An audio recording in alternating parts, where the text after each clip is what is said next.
histamin. Jadi dia bekerja melawan histamin. Kemudian yang monosit ini nanti akan berkembang menjadi makrofag. Ada tulis monosit nanti berkembang menjadi makrofag. Makrofag itu sel darah putih yang fungsinya untuk makan. Fage itu makan, makrofag. Semua antigen, jadi begini pengertiannya, benda asing yang masuk ke dalam tubuh kita itu disebut dengan antigen. Ya. Antigen.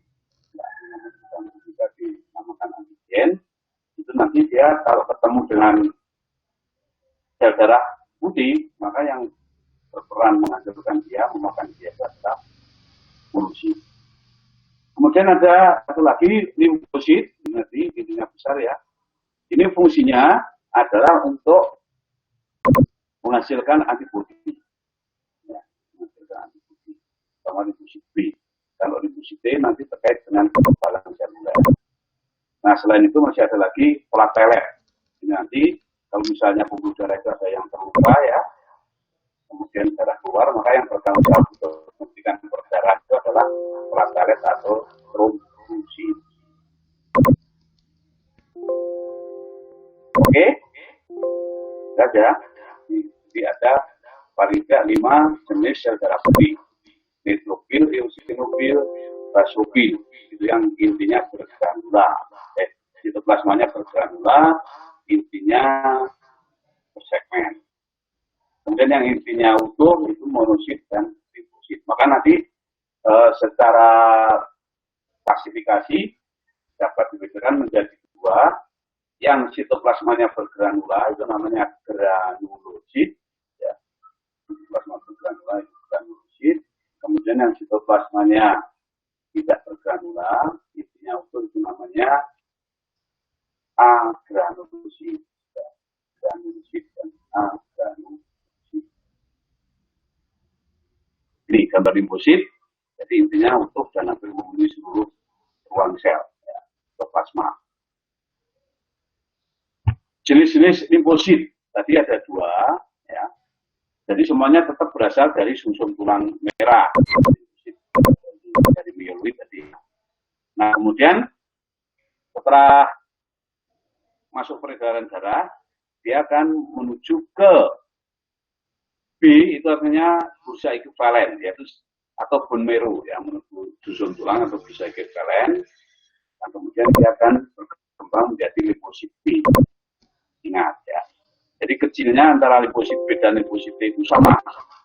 Tetapi limfosit B itu mengalami pematangan di dalam sumsum tulang atau bone marrow.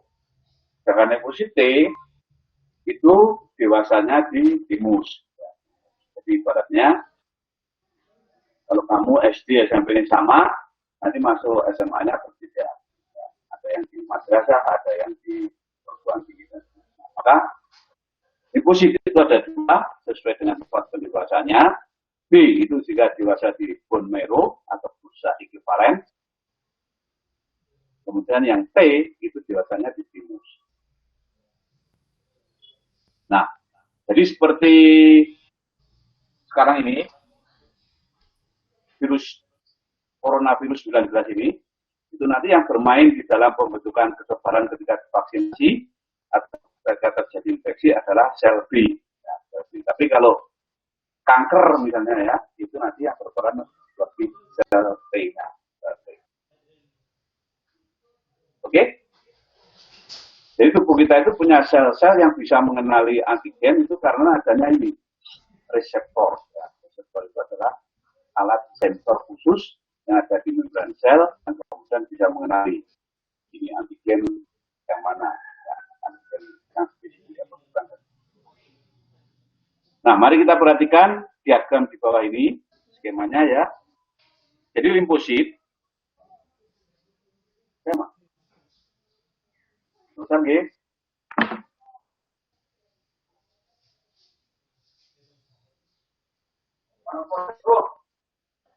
Ya, aku cek ulang nih. Hah?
Mohon maaf ya, ada tamu.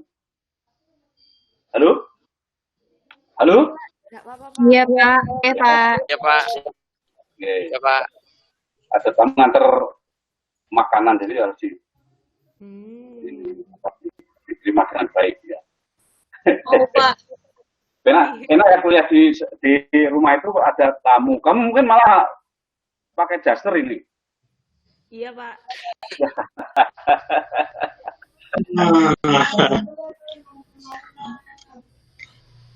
Oke, kembali ke top pembicaraan ya. Kembali ke top. Jadi limfosit itu merupakan white blood cell formed in bone marrow and active in lymphatic tissue.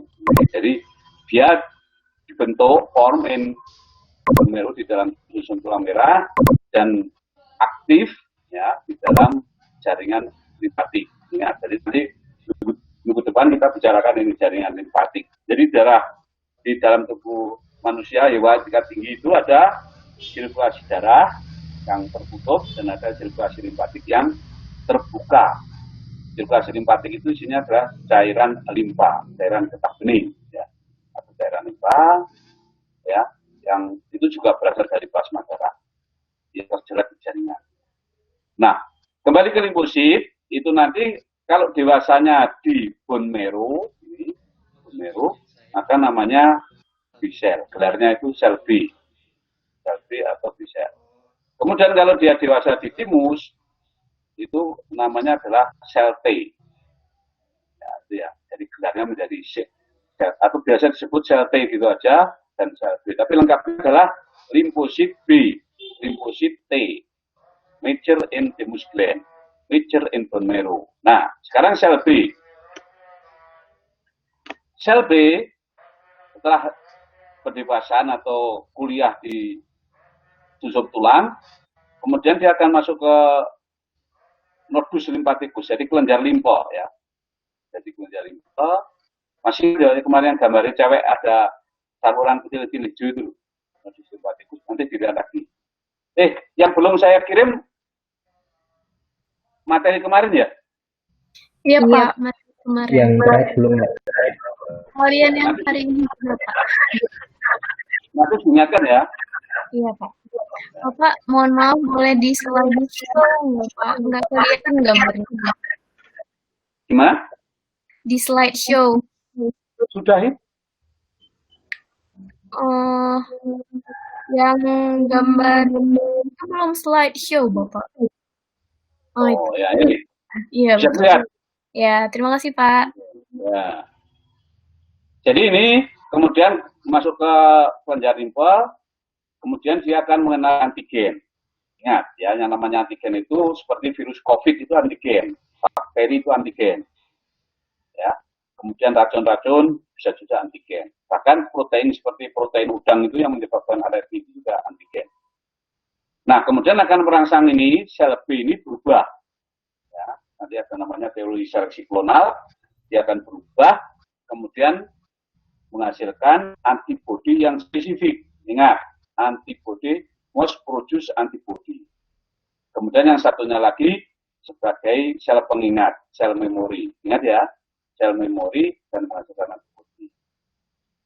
Jadi yang namanya kekebalan tubuh itu spesifik. Jadi kalau orang mengatakan olahraga, makan yang bergizi itu meningkatkan kekebalan itu kurang tepat. Kalau daya tahan tubuh betul ya.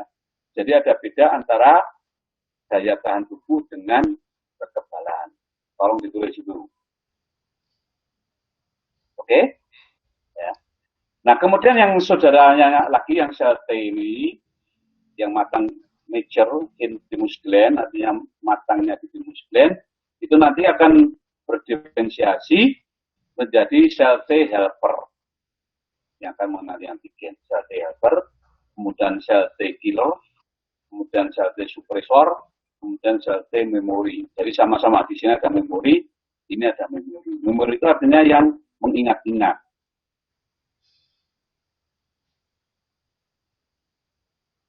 Ya. Sel T helper berperan, namanya aja helper itu baik penolong ya, pembantu. Jadi Jadi dia akan merangsang mempertemukan antara makrofag dengan sel T helper ini yang nanti akan menghubungkan dengan sel B. Dia yang akan merangsang sel B untuk menghasilkan antibodi. Juga merangsang sel T killer atau sel C toksik yang akan menghancurkan antibodi. Jadi di sini itu kompleks, ya, tidak terpisah tapi saling membantu. Nah, jadi belajar biologi itu bahwa semuanya itu diciptakan oleh Tuhan, ya, oleh Allah itu untuk saling membantu. Sel T helper itu membantu sel B untuk menghasilkan antibodi dan menghancurkan antigen dan mengaktifkan sel T. Mereka harusnya mengaktifkan sel T killer.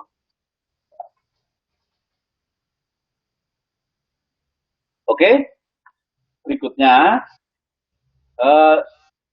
sel T killer itu akan mengenali antigen, kemudian menyebabkan kerusakan antigen.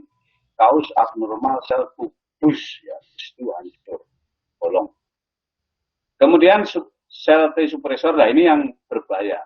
Jadi kalau ini teraktifkan, maka nanti hiperaktif, ya, akan menyebabkan menyerang sel kekebalan itu sendiri. Sebetulnya ini fungsinya untuk ngering, tapi kalau kebablasan nanti seperti lupus. Turn off immune response. Ini sel T suppressor. Sel T suppressor. Recognize antigen. Kemudian yang berikutnya yaitu sel T memory yang fungsinya untuk mengenali antigen. Ya, kemudian jadi begini ceritanya. Jadi kalau antigen itu pertama kali dikenali sebagai misalnya cewek yang berjilbab, maka nanti kalau ada cewek yang berjilbab, sel T ini akan teraktifkan, kemudian dia akan menghasilkan antibodi, akan merangsang sel B untuk menghasilkan antibodi. Bisa dipahami, ya?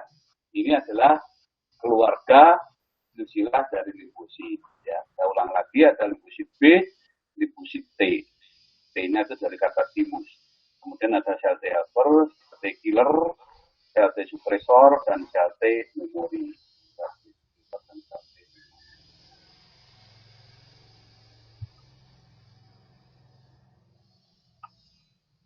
Oke, itu tadi adalah limfosit, ya, sel darah putih. Nah, sekarang eritrosit, ya, sel darah merah. Jadi gambarnya saja sungguh sangat menakjubkan. Jadi bentuknya kurang lebih seperti kancing baju atau donat, ya, atau apa ini, permen. Ya. Jadi itu bikonkav dan ukurannya itu mikron, jumlahnya itu miliaran dalam tubuh kita. Luar biasa kan? Ya. Jadi kalau 1 mili kubik itu, ya, milimeter kubik, ya, milimeter kubik itu bisa 5 juta. Berarti kalau 1 liter kan sekian banyak, ya. Itu betul-betul ada di dalam tubuh kita, ya, yang akan mensuplai kebutuhan oksigen, ya, kebutuhan oksigen dan fungsi lain, ya, misalnya untuk menjaga pH darah, kemudian homeostasis, itu adalah sel darah merah. Jadi di dalam sel eritrosit, jadi yang istimewa itu begini, pada kondisi masih muda, juvenil, itu eritrosit itu punya inti, ya, ketika disusun tulang itu punya inti, namanya eritroblast. Kemudian setelah masuk ke sirkulasi darah, peredaran darah, intinya hilang, produksi, kemudian di dalam sitoplasmanya itu didominasi oleh protein hemoglobin. Hemoglobin darah atau berwarna merah, globin itu protein. Jadi itu isinya, komposisinya dari zat besi Fe yang akan mengikat oksigen, kemudian globin itu protein. Maka nanti kalau ada orang yang kekurangan gizi, kurang protein, nanti mesti terkait dengan kadar jumlah eritrosit atau kadar Hb yang disebut dengan anemia. Anemia. Ya. Hem itu dari kata dari kata zat besi, hemoglobin protein. Jadi hem terusannya kata zat besi, Fe positif 2, yang tugasnya nanti adalah mengikat oksigen. Ingat ya, dicatat bahwa 1 mol hemoglobin itu terdapat 4 atom Fe. 4 atom Fe. Nah, oleh karena itu 1 mol Hb itu bisa mengikat 4 mol hemoglobin, 4 mol oksigen. Nah, rumusnya 4 Hb 4 Hb2 dengan O2 akan bentuk 4 Hb2O2. Oke. Kemudian globin yang berisi protein. Nah, ini struktur molekul dari hemoglobin. Jadi ini adalah protein atas asam amino ya. Kemudian yang bulat ada ini. Yang ini namanya hem. Yang tidak lain adalah zat besi. Makanya kalau orang kekurangan darah itu suplemennya harus banyak mengandung zat besi atau banyak memakan klorofil. Oke ya, paham ya? Ini adalah sama struktur molekul dari hemoglobin. Jadi yang protein ada beta 2, beta 1, alfa 1, alfa 2. Jadi nama rantai ya, nama rantai proteinnya itu ada 4. Tapi ini identik malah dinamakan alfa 1, alfa 2, beta 1, beta 2. Maka Hb pada orang dewasa itu namanya Hb Egel A. Ya, Hb A itu alfa 1, alfa 1, alfa 2, beta 1, beta 2. Kemudian di tengah ini, tengah cap-cap rantai polipeptida ini ada namanya Fp. Hem yang fungsinya untuk mengikat Hb. Jadi 1 mol Hb ini bisa mengikat 4 mol oksigen. Nah, saturasi itu adalah istilah untuk pengikatan oksigen oleh hemoglobin. Saturasi. Nah, ini yang penemuan terakhir itu COVID-19 itu mengurangi saturasi Hb dengan oksigen. Jadi yang nanti suplai oksigen ke dalam jaringan kurang, maka orangnya akan menderita sesak napas. Ya. Fungsi hemoglobin adalah untuk mengangkut oksigen dalam bentuk oksi Hb. 1 mol Hb dapat mengikat 4 mol oksigen. Ingat ya, dicatat. 1 mol Hb dapat mengikat 4 mol oksigen. Selain itu juga mengangkut karbon dioksida, ya, CO2 dalam bentuk karbaminohemoglobin. Tapi ingat, dari konsepnya itu pengikatan CO2 dengan Hb itu tidak pada hemnya, tetapi pada gugus proteinnya, namanya karbamino. Ya. Kan setiap protein itu ada gugus amina NH3 dan ada gugus karboksil. Nah, jadi berikatan dengan NH3 tadi membentuk karbaminohemoglobin. Tapi yang ini itu membentuk ikatan dengan hem, maka namanya oksi Hb. Nah, saudara sekalian, ada fenomena di dalam tubuh hewan maupun manusia, itu ketika kadar CO2 itu meningkat, misalnya pada orang yang berada pada sumur tua gitu ya, yang kurang oksigen. Maka nanti CO2-nya akan masuk ke dalam darah melalui respirasi, kemudian nanti akan menghambat ikatan Hb dengan O2, ya. Menghambat saturasi Hb dengan O2.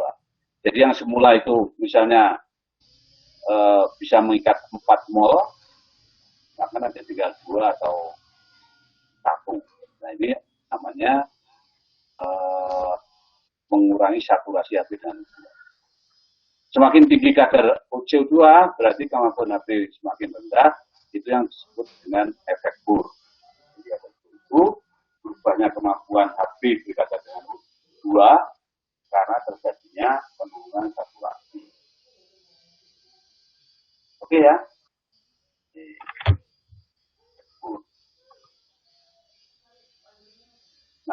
kemarin sudah kita bahas ini. Jadi yang ini kan namanya kemarin plasma ya. Plasma ini cairan jaringan tersebut. Nah di dalam kapiler ini ada sel darah merah, ada sel darah putih, dan juga ada platelet ya, sel darah merah, sel darah putih dan platelet. Nah ini eritrosit ini selain berfungsi untuk mengatur karena ada hemoglobin yang punya mengatur oksigen, juga untuk pengaturan pH upper ya.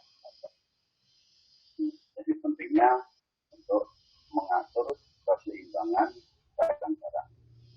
Kemudian yang white blood cell tadi fungsinya untuk sistem pertahanan ya. Jadi sel B ya, sel B itu nanti akan menghasilkan antibodi. Nah, maka saya katakan itu spesifik. Ya, spesifik karena yang menghasilkan sel B dia berada di darah, menghasilkan antibodinya dalam darah. Maka proteinnya kemarin kan ada 3, ya, protein albumin yang dominan, globulin, darah dan globulin itu yang dihasilkan oleh sel B yang berfungsi untuk sistem pertahanan tubuh. Oke, paham ya? Paham.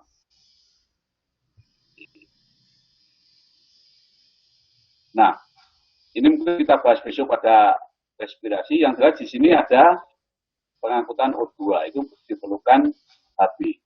Jadi nanti eritrosit ya dari mana ini?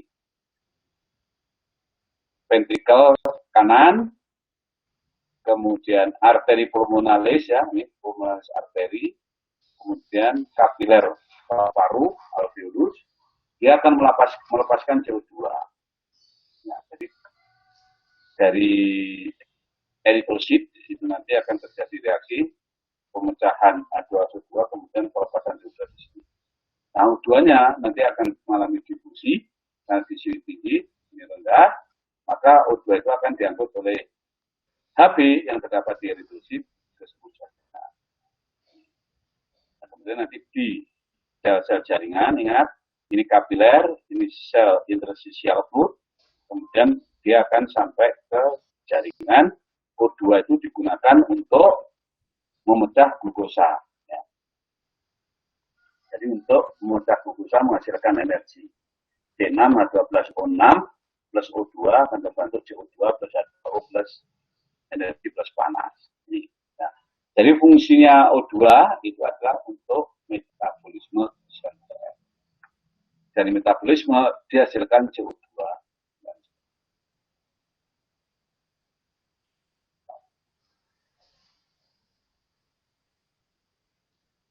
Sampai di sini paham? Halo? Paham. Ya, Pak. Paham, Pak. Jangan tidur dulu ya. Enggak, Pak. Iya, Pak. Enggak, Nah, Pak. ini adalah kurva. Jadi begini membacanya ya. Jadi ini adalah PO2, tekanan oksigen di paru-paru. Ya, lungs, ini paru-paru. Jadi ketika tekanan O2 itu 40, ya, itu di vena, kemudian 100 di arteri, maka nanti grafiknya kurang lebih seperti ini. Bukan lurus, tapi seperti huruf S, namanya sigmoid. Ya, sigmoid. Nah, ini ada sigmoid. Nah, di sini adalah tekanan persentase saturasi hemoglobin.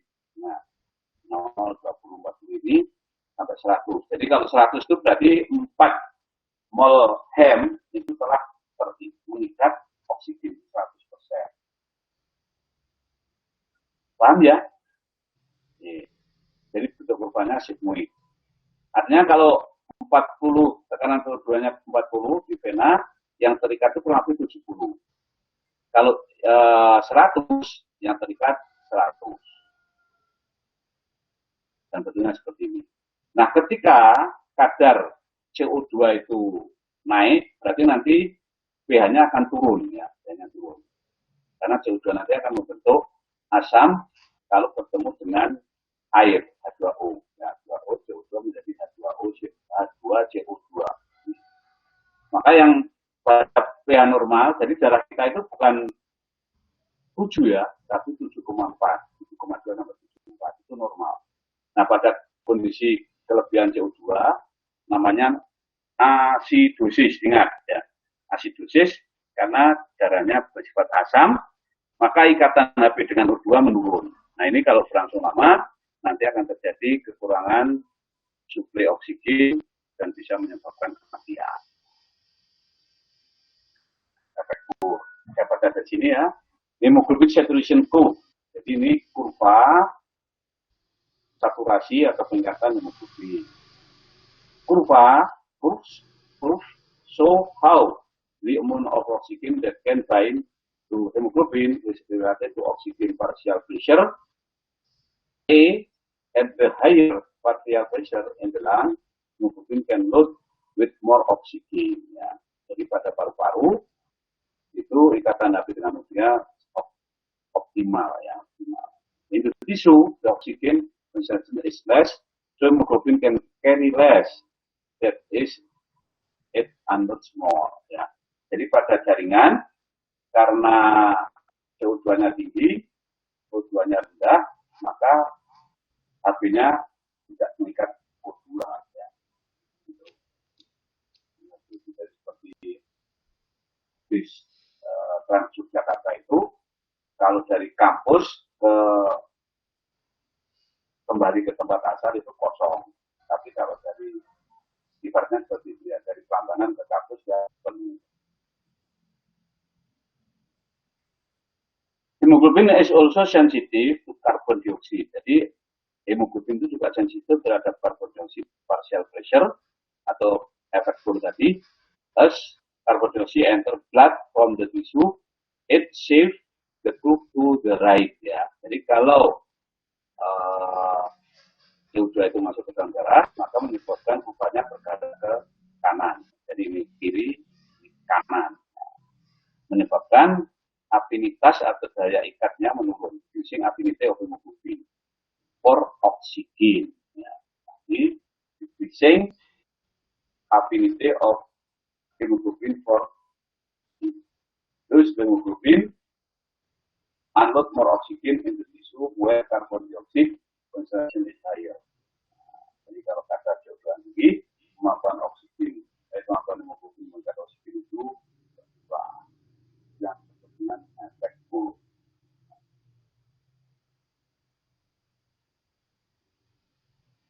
Oke. Nah, kemudian terkait dengan biosintesis sel darah merah. Nah, jadi semuanya disintesis atau diproduksi di dalam red bone marrow. Ini red bone marrow. Tapi khusus untuk eritrosit ini ada interaksi atau keterkaitan dengan ginjal. Ingat ya, eritrosit produksinya itu dipengaruhi oleh ginjal karena ginjal menghasilkan hormon namanya eritropoietin. Nah, mekanismenya, jadi ketika jumlah eritrosit yang masuk ke ginjal itu kurang, berarti anemia ya, ginjal bisa mendeteksi, oh ini suplai oksigennya kurang, maka ginjal akan mengeluarkan hormon namanya EPO, eritropoietin, EPO. Kemudian dia akan menuju ke sumsum tulang, akan meningkatkan produksi sel darah merah. Developing eritrosit in the red bone marrow. Oke, ya. Saya ulang lagi. Ketika eritrosit jumlahnya menurun, suplai oksigen berkurang, oleh ginjal dideteksi ada biosensornya ya. Kemudian ginjal menghasilkan hormon eritropoietin. Kemudian EPO menuju ke sumsum tulang, merangsang produksi sel darah merah. Seperti ini. The kidney detect. Jadi ginjal mendeteksi produce O2 carrying capacity of the blood. Jadi mendeteksi kemampuan darah hemoglobin mengangkut turun. When less O2 is delivered to the kidney, the secret, ya, dia menghasilkan hormon eritropoietin into the blood, kemudian dikirim ke darah. Hormon kan menjar buntu, tidak punya saluran, maka nanti dia akan dikirim ke darah. Dia mencari reseptor, ya, sel targetnya itu ada reseptornya, yaitu sumsum tulang merah. Erythropoietin stimulates erythropoiesis. Jadi pada proses pembentukan eritrosit by the bone marrow. Erythropoietin stimulates erythropoiesis by the bone marrow. And then number 4, the additional circulating erythrocyte increase the O2 carrying capacity of the blood. Jadi O2 carrying capacity increase the initial that trigger erythrocyte secretion. Itu namanya feedback. Ya. Jadi ketika ini sudah tinggi, meningkat, naik, supaya tidak berlebihan, maka dia akan menghambat erythropoietin. Ingat ya, ada erythropoietin. Mau tanya, Pak. Ya, silakan. Pak, saya pernah baca eritropoietin itu dihasilkan di liver, Pak, di hati. Bukunya itu yang salah. Ada yang dihasilkan di hati atau memang tidak? Ya mungkin Tidak ada, pernah tapi yang dominan itu di ginjal eritropoietin. Ini sumbernya langsung dari bukunya ya. Jadi ginjal itu banyak fungsinya banyak. Selain eritropoietin juga menghasilkan hormon kemarin, renin-angiotensin. Oke? Ada pertanyaan lain? Kalau pertanyaan sebutkan namanya ya.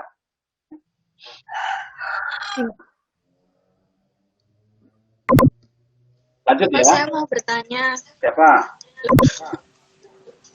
Safila, Pak. Siapa? Safila. Oh iya, Safila. Silakan bertanya, Safila. Safila, Pak. Ya. Maaf, ini agak kembali ke depan tadi, Bapak. Ya. Kalau dilihat dari buku SMA itu, biasanya itu ada kata-kata bahwa sel darah merah itu kalau sebelum dilahirkan, itu dibuatnya itu di limpa, Pak. Itu betul atau miskonsepsi atau bagaimana, Pak?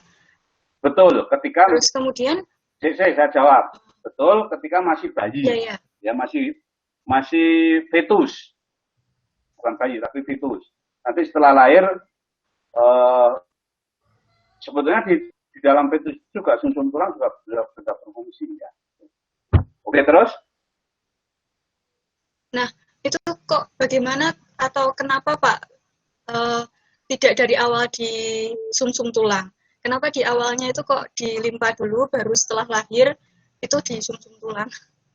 Ya. Jadi itu karena istilahnya untuk retikuloendothelial selnya itu masih berfungsikan pada sirkulasi fetus, itu peran maternal, ya, maternal circulation. Jadi sirkulasi ibunya itu masih dominan. Ya, itu jadi cukup dengan limpa, ya, dengan limpa. Karena masih dibantu oleh susut tulang dari ibunya. Ya. Oke? Ya. Siap, Pak. Terima kasih. Ya. Ada yang lain? Saya Pak Akram mau bertanya. Ya, silakan Kram. Ini Pak, kan tadi Bapak jelaskan bahwa sel darah merah itu berfungsi untuk mengatur pH darah gitu Pak. Ya. Serta contoh tadi misalnya contoh kasus ketika tingginya karbon dioksida dan rendahnya oksigen. Apakah hanya faktor itu saja Pak yang mempengaruhi pH darah gitu? Yang melibatkan sel darah merah? Banyak, ada ion hidrogen, kemudian ada Cl, ada macam-macam. Besok kita bicarakan di respirasi, ya, lebih detailnya. Oh, iya, jadi sel darah merah, yang penting sekarang yang harus Anda pahami bahwa sel darah merah itu bukan hanya mengangkut oksigen, tapi juga punya peran sebagai penyeimbang, ya. atau pencipta homeostasi khususnya pH cairan plasma. Ya. Jadi nanti begini, CO2 itu kan berasal dari jaringan tadi, ya kan? Halo? Ya Pak, ya. Nah, CO2 dari jaringan. Nanti karena di jaringan itu konsentrasinya tinggi, maka dia akan mengalami difusi, ya, dari sel masuk ke cairan jaringan, kemudian jaringan dia akan masuk ke kapiler. Nah, kapiler kan tidak ketemu dengan eritrosit, tapi dia berada di plasma. Nah, kemudian nanti dari plasma itu dia akan masuk ke eritrosit, ketemu dengan air kan, H2O, maka akan bentuk asam bikarbonat, ya, atau asam karbonat H2CO3. H2CO3 ya, H2CO3. Itu namanya kan asam karbonat. Nah, kemudian dia akan mengalami disosiasi menjadi HCO3-, itu namanya bikarbonat ion. Bikarbonat ion. Ya, tadi yang memperantarai reaksi spontan CO2 dengan H2O menjadi H2CO3 itu kan namanya enzimnya karbonik anhidrase, ya kan? Masih ingat ya, Iya, karbonik anhidrase. Jadi dia otomatis. Jadi kalau CO2 itu ketemu H2O, pasti menjadi H2CO3. Tapi sebentar, nanti kemudian dia akan mengalami disosiasi pemecahan menjadi HCO3- dan H+. Nah, ya ini yang H+ ini nanti akan mempengaruhi pH, karena H+ itu sifatnya pendonor elektron. Oke? Nah, nanti dia akan sirkulasi di dalam eritrosit itu menuju ke kapiler alveolus. Nah, kemudian dia pecah lagi menjadi CO2, CO2-nya keluar kemudian menuju ke alveolus, keluarkan melalui respirasi. Oke? Ada yang lain? Iya Pak, siap. Terima kasih Pak. Ada pertanyaan lain? Oke, kalau nggak ada saya teruskan ya. Nah, kembali ke sirkulasi limfoid. Jadi yang dipandangi jangan yang gambar lain-lainnya, yang ini, yang hijau ini ya. Hijau ini itu adalah pembuluh limfa. Ini kelenjar timus. Ini limpa. Jadi limpa sama kelenjar limpa itu lain. Jadi limpa itu adalah, maaf, kalau Anda suka masakan Padang, itu kalau sapi itu bentuknya seperti limpa sapi ya, itu seperti lidah itu. Organnya tipis menempel pada lambung. Itu kalau di masak Padang enak banget itu. Ya, kan isinya darah. Limpa. Kemudian di usus itu juga banyak sekali ya. Nah, jadi usus itu merupakan organ dalam, tapi sebetulnya kita masukkan makanan itu adalah luar. Ya, jadi yang masuk ke dalam usus kita itu, kalau nggak ada ini ya, nggak ada lambung, maka di sini banyak bakterinya. Untung ada lambung itu sebagai screening ya, untuk mematikan kuman-kuman. Nah, di selangkangan ini itu banyak kelenjar limfa tadi, nodus limfatikus tadi. Ya. Nah, kemudian di usus itu juga ada appendix, kelenjar usus buntu, ada tonsil dan seterusnya. Nah, ini adalah sistem limfatik, ya, sistem limfatik yang nanti berkaitan dengan sistem pertahanan tubuh, sistem imun. Nah, jadi bukan daya tahan tubuh tapi imun. Imun itu spesifik, kalau daya tahan tubuh general. Oke? Nah, selain saluran limpa, itu ada namanya jaringan limfoid. Jaringan limfoid. Jaringan yang fungsinya adalah untuk menghasilkan saluran limfa tetap ini. Ya. Jadi untuk sistem pertahanan. Anda perhatikan di sini, jaringan limfoid itu merupakan jaringan yang memproduksi, menyimpan, dan memproses limfosit. Memproduksi tadi susun tulang ya, menyimpan pematangan tadi, ada sel T, ada timus, ada bursa ekivalen, atau B-nya itu bone marrow. Jadi B itu bisa bone marrow, bisa bursa ekivalen. Bisa ekuivalen itu kalau Anda pernah belajar, itu adalah bercak Peyery yang ada di sepanjang saluran pencernaan itu ada namanya jaringan limfoid namanya bercak Peyery. Itu untuk sistem pertahanan. Kemudian jaringan limfoid meliputi sumsum tulang tadi sudah ya, mero, kelenjar limpa, timus, tonsil, adenoid, appendix, dan agregat jaringan limfoid di saluran cerna atau bahasa Inggrisnya CALT, Gut Associated Lymphoid Tissue atau disebut dengan plaque Peyery tadi ya. CALT, Gut Associated Lymphoid Tissue atau plaque Peyery. Ini contohnya kurang lebih seperti ini. Jadi sekitar ini puting ya payudara itu karena ini sering masuk kuman, maka oleh Tuhan ini diberi sistem pertahanan yang kuat. Kemudian di usus tadi banyak ya, ada apa yang tidak ada tonsil. Kemudian mau masuk ke daerah tubuh ini di sini ada namanya selangkangan. Jadi misalnya mungkin Anda punya pengalaman jempolnya ini terjadi infeksi berat itu maka di sini akan membesar. Ya. Apa juga sama tangan maka di sini membesar. Nah yang bisa untuk indikator penyakit infeksi yang kronis, misalnya anak-anak yang menderita TBC ya, plek gitu ya, TBC atau plek, maka kelenjar limfoid di lehernya akan membesar. Ya, dokter akan bisa mendeteksi atau Anda sendiri bisa mendeteksi. Jadi di paru-paru ini terjadi infeksi yang lama. Saya ulang, ini adalah jaringan limfoid yang terdiri atas sumsum tulang, kemudian kelenjar limpa, kemudian timus, tonsil, adenoid, appendix, kemudian GALT, ya, Gut Associated Lymphoid Tissue. Jadi sistem pertahanan kita itu banyak ya, banyak terdapat di mana-mana. Jadi kalau kita tidak ada sistem pertahanan, ya gampang mati, ya, gampang terserang penyakit. Tapi kalau berlebihan juga bisa menimbulkan penyakit. Jadi yang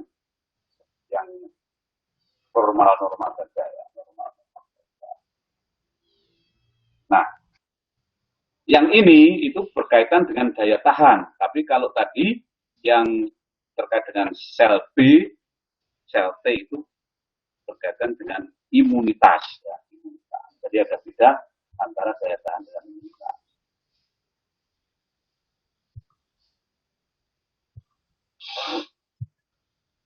Tadi sudah ini ya.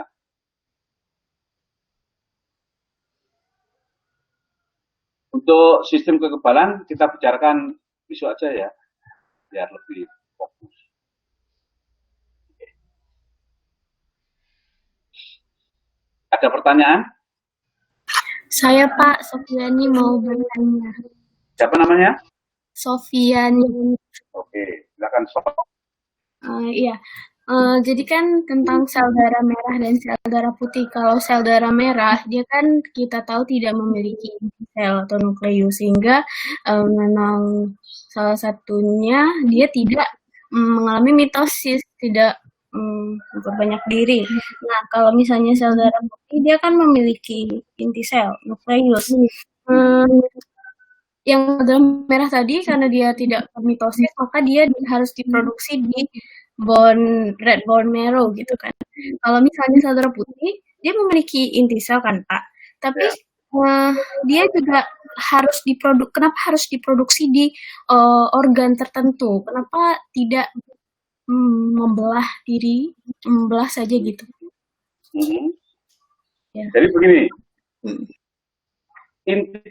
inti doang ya, inti tok itu tidak menjamin dia bisa mengalami proliferasi, menjamin dia mengalami pembelahan sel. Kenapa? Jadi masing-masing sel kayak sel darah itu telah mengalami namanya diferensiasi, tahu ya diferensiasi. Jadi pluripoten itu asal mulanya itu bisa mitosis terus, tapi setelah dia mengalami menjadi bentuk-bentuk sel darah itu, sel darah putih, neutropenia dan seterusnya itu, dia kehilangan kemampuan untuk membelah diri. Mengapa? Karena enzim-enzim yang terkait dengan pembelahan sel tadi itu sudah tidak berfungsi. Ya. Jadi tetap untuk menghasilkan sel darah baru itu menggunakan pembelahan sel yang ada di susun tulang. Jadi pembelahannya di susun tulang. Paham ya? Jadi karena dia sudah kehilangan kemampuan membelah diri itu karena enzim-enzimnya tidak diproduksi.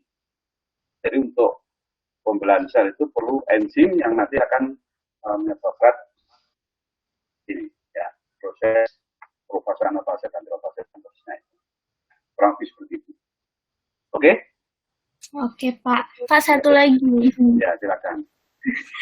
Nah, jadi kan kita sering dengar kalau misalnya pada penderita talasemia yang harus menerima transfusi darah dalam jangka waktu yang berkala itu lama-kelamaan bisa mengalami efek pembengkakan limpa.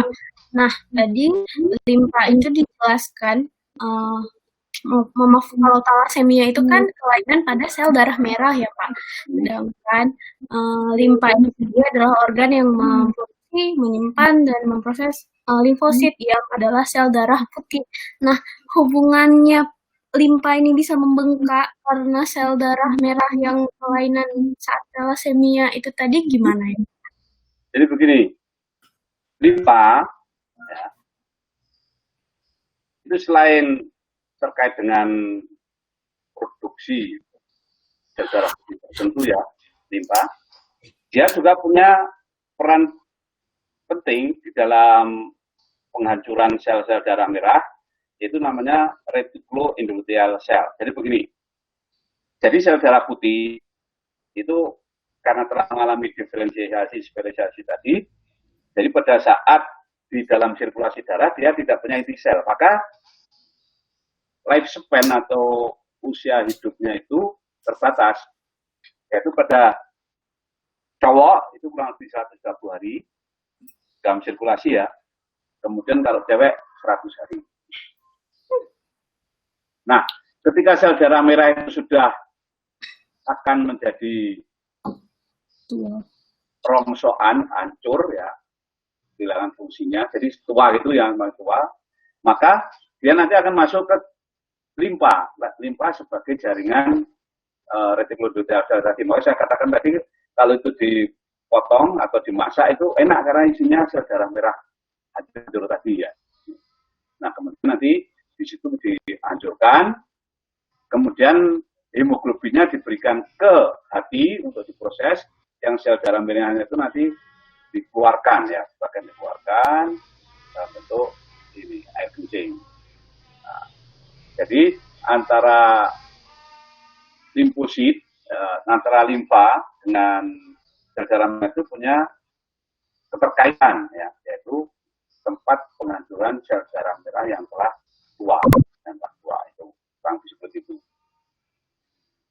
Oke, nah jadi kalau misalnya pada talasemia itu begini, ya, jadi talasemia itu kelainan yang menyebabkan sel darah merahnya itu tidak bulat seperti donat tadi, ya, tapi bentuknya seperti bulan sabit, jadi agak bulan sabit, ya, jadi kayak donat dicopot gitu ya, gigit itu. Nah itu apa konsekuensinya? Jadi kalau bulat itu tidak mudah pecah, ya, tapi kalau seperti bulan sabit itu mudah pecah. Nah karena mudah pecah maka kerja dari limfa tadi terpacu ya, jadi menjadi hipertrofi kemudian bengkak. Itu ya. Iya Pak. Berarti Pak, yang sel darah merah itu bukan dihancurkan di hati ya? Soalnya konsep selama ini yang diterima kan hati. Bukan di limpa, sel darah merah itu di limpa. Penghancurannya di limpa. Berarti yang dibawa ke hati hanya HB saja. HB rongsokan. Oke. M dan globinnya itu. Kan M-nya itu akan tetap digunakan, globinnya tetap digunakan, M-nya itu nanti keluar dalam bentuk urobilinogen ya. Urobilinogen warna kuning pada empedu itu yang nanti akan dikeluarkan ke urin ya dalam bentuk urobilinogen, kemudian yang feses itu zat putih. Jika normal itu urin itu berwarna kuning itu karena hasil pembentukan HEM yang tulang merah. Oke? Oke, terima kasih Pak. Ya, menarik ya pertanyaannya. Yang lain? Saya Pak, menanya lagi, Akram. Ya, ada Pak Ram. Ya, saya punya 2 pertanyaan Pak. Yang pertama, bahwa seperti Bapak jelaskan tadi, bahwa sel darah putih itu memiliki granula gitu. Nah, pertanyaan saya yang pertama ini, apakah granula itu menjadi organel tersendiri dalam sel darah putih itu? Itu yang pertama. Kemudian yang kedua, bahwa sel-sel punca ya, itu diproduksi di bone marrow untuk ke semua sel darah yang ada di tulang panjang. Nah, pertanyaan saya, apakah hanya di tulang panjang saja? Terus bagaimana dengan tulang-tulang yang lain gitu? Karena setahu saya bentuk tulang bukan hanya tulang panjang. Seperti juga yang di dalam gambar tadi itu kan berada di paha gitu. Terus bagaimana dengan seperti sumsum tulang belakang dan lain-lain, Pak? Ya. Begini. Terima Jadi kasih. di dalam sel, ya, sel yang telah mengalami perkembangan lanjut seperti pada manusia dan hewan, itu bahwa di dalam sel itu ada organel, ya, kemudian ada inklusi, ya, ada inklusi. Nah, yang di dalam sel darah putih tadi, nitrofil itu yang namanya granula itu sebenarnya inklusi, bukan organel. Kalau organel itu kan seperti mitokondria, kemudian lisosum, kemudian ribosom. Nah, ini inklusi. Nah, di dalam inklusi sel darah putih itu terdapat enzim-enzim yang fungsinya sebagai pencerna, ya, lisozyme. Nanti kalau kita kaji lebih lanjut bahwa di situ ada lisozyme, ya, yang kurang lebih lisosum. Ya. Itu fungsinya apa? Untuk memakan. Ingat bahwa kalau kita belajar evolusi, itu sel-sel monera itu kan teorinya itu berasal dari simbiose. Teori simbiotik itu kan ada masuk bakteri yang masuk ke bakteri lain, kemudian menjadi mitokondria. Nah, di sel darah putih itu granula-granula tadi itu menghasilkan mengandung enzim-enzim yang fungsinya untuk memakan benda-benda asing. Ya. Itu kan pencernaan secara intraseluler. Dan memang karena yang spesifik, yaitu misalnya dia ketemu dengan bakteri, maka nanti bakteri itu akan dimakan, dikunyah-kunyah, kemudian dihancurkan. Ketemu dengan virus juga begitu. Ya, dikunyah-kunyah itu tentang granula. Nah, kemudian mengenai sel punca.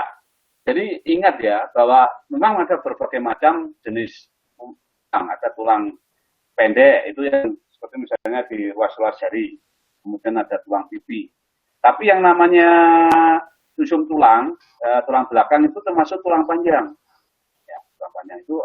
Jadi kalau ada bentukan ya seperti spon itu di dalam tulangnya itu adalah sumsum tulang merah. Nah, jadi di dalam sumsum tulang belakang itu banyak terdapat sumsum tulang merah yang notabene di situ itu banyak terdapat sel punca ya. Nah, jadi sel punca itu adalah sel progenitor atau sifatnya itu pluripoten dari satu sel nanti bisa menjadi berbagai macam sel tadi. Jadi di sel darah merah, sel darah putih itu sebenarnya dari satu sel. Oke, paham ya?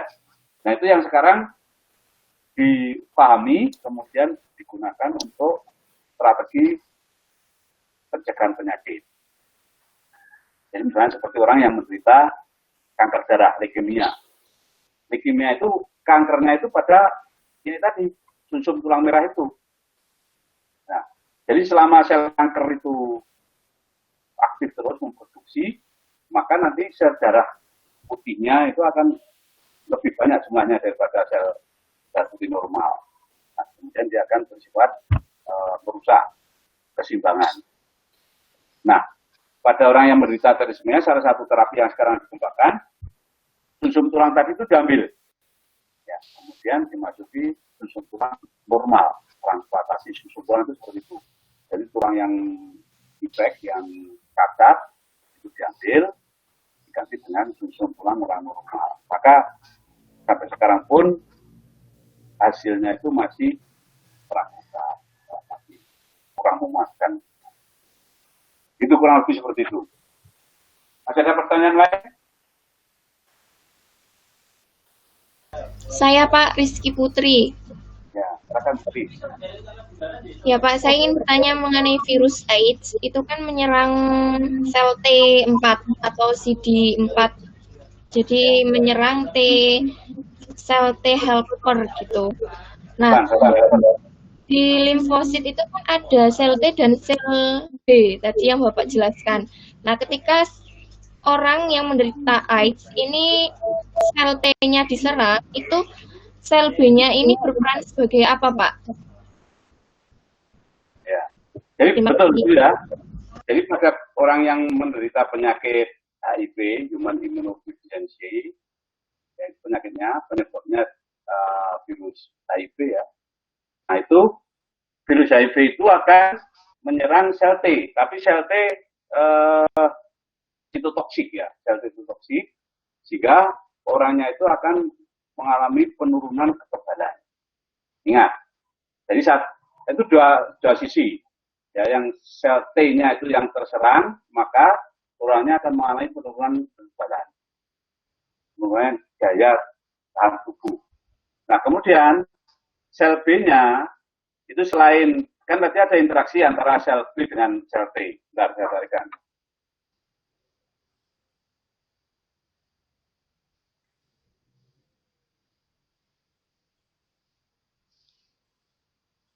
Nah, jadi ini sel T helper ini akan membantu sel B, merangsang sel B untuk menghasilkan antibodi.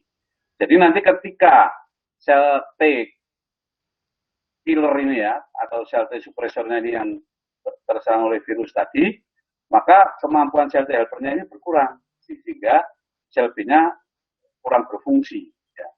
Tapi dia tetap berfungsi, tapi lain. Jadi kalau sel B ini bersifat spesifik, dia menghasilkan antibodi atau imunoglobulin. Kalau sel T ini menghasilkan apa ya namanya, seperti sel T ini, sel T stimulan ya, sel T stimulan. Oke, ya. Jadi nanti virus HIV akan menyerang salah satu komponen dari sel T ini, yang kemudian akan menurunkan sistem pertahanan tubuh. Oke, ada yang lain? Saya Pak mau bertanya. Siapa? Namanya siapa? Rina Pak. Yo, silakan Rina. Saya pernah baca buku di SMP Pak. Kalau hemoglobin itu lebih cepat mengikat karbon dioksida daripada oksigen. Itu kenapa ya Pak? Memang sifatnya seperti itu. Ada penjelasan. Ya. Ya Pak. Sifat alaminya seperti itu. Dan begini, ya itu namanya afinitas. Jadi kalau dia berikatan dengan CO tadi, CO apa CO2? CO setengah. CO Ya, Pak. CO, karbon monoksida itu kalau sudah berkaitan dengan Hb, nanti Hb-nya akan rusak. Ya. Jadi Hb itu sifatnya reversible. Ya, reversible itu artinya setelah dia berkaitan dengan oksigen, nanti pada jaringan kan dilepas. Maka Hb tadi itu bisa mengikat oksigen lagi di paru-paru. Itu namanya reversible. Ibaratnya kayak kursi biskota. Ya, kursi biskota itu setelah diduduki, nanti penumpangnya turun, kursinya itu bisa dipakai. Oke ya, reversible. Nah, pada kondisi tertentu tadi, misalnya gas CO, karbon monoksida, ini racun ya. Itu kalau ketemu Hb, dia cepat bereaksinya. Jadi dia mengalahkan ikatan Hb dengan O2 dan CO2. Ya. Jadi dia langsung berikatan dengan Hb, Dan yang elok itu nanti HP dengan CO itu akan tidak bisa reversible, menjadi irreversible. Artinya irreversible itu setelah diikat dia nggak bisa lepas. Jadi ibarat kursi tadi dikasih lem takol, kan orangnya akan terikat terus. Nah itu yang disebut dengan mat HB. Ya. Jadi kalau tadi HB dengan oksigen itu namanya oksi HB, kalau HB dengan CO itu namanya mat HB. Ya, mat HB. Itu yang merusak. Fe-nya bukan Fe positif 2 tapi Fe positif 3 very. Dan masih banyak zat lain seperti nitrikosid, NO3 dan sebagainya. Ya, jadi itu sifat kimiawiannya alami, sifat kimiawi alami dari HB itu Hem-nya itu kalau dikatakan dengan CO, karbon monoksida, dia akan menjadi irreversible, menjadi rusak, tidak bisa mengikat oksigen lagi. Oke, begitu ya. Masih ada pertanyaan? Kalau tidak ada, kita teruskan dulu ya. Udah haus ini. Halo? Iya, Pak. Pak. Habis ini saya kirim materinya. Bahkan saya kasih bonus materi sistem kekebalan. Ya, jadi besok Anda pelajari, kita bahas tentang sistem kekebalan. Oke, sekian dulu. Ada kurang lebihnya mohon maaf. Assalamualaikum warahmatullahi wabarakatuh. Selamat sore. See you. Sore, Pak. Terima kasih.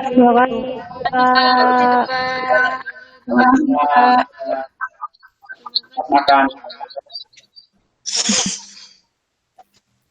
Tadi yang belum makan dan selamat makan. Oh iya, Pak. Selamat berbuka.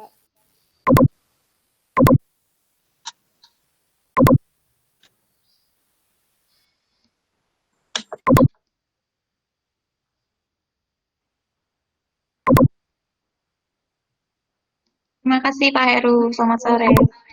Ya, sama-sama.